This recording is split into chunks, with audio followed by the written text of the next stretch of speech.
The Christian congregation is a divine creation, divinely created by God for a particular place in the world, for Christians to gather, to receive God's graces through the means of His grace, His Word, and His sacraments that He has ordained and established to be those life-saving and life-giving instruments of His love.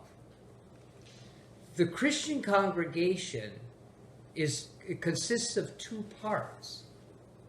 There is the people of God that are in that particular congregation in that place, but then there's also the divinely instituted office of the holy ministry that subsists in and also subsists for that particular congregation.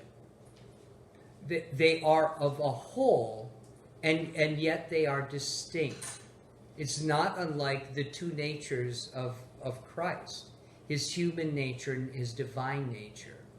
They are a whole when they come together, but those natures remain distinct.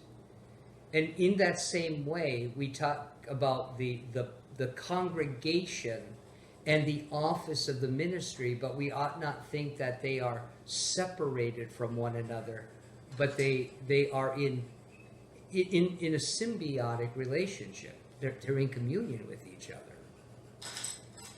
When God calls a particular man to serve a congregation, it's God's call. It's not the people coming together in some kind of a voting assembly and exercising their own will, saying, hey, we'll choose this guy because we like him, or we like his characteristics, or what have you. But rather, the role of the congregation in a divine call is to ascertain through prayerful deliberation, what is the will of God for this congregation? Who has God already called to be the next incumbent in the office of the holy ministry among that particular congregation? So the authority of the pastor within a congregation is not that which is given by the people, but it's given by God. That God gives that through the office of the ministry within the congregation. So it's God's authority, it's God's power. It's not the power of the people. That's too much like a democratic, that borrows from the democratic ideal of secular governance. And at the same time, of course, as Jesus says, He doesn't put His ministers in place to lord it over the people, even as He didn't lord it over the people, but rather He had come to serve and be the servant of all.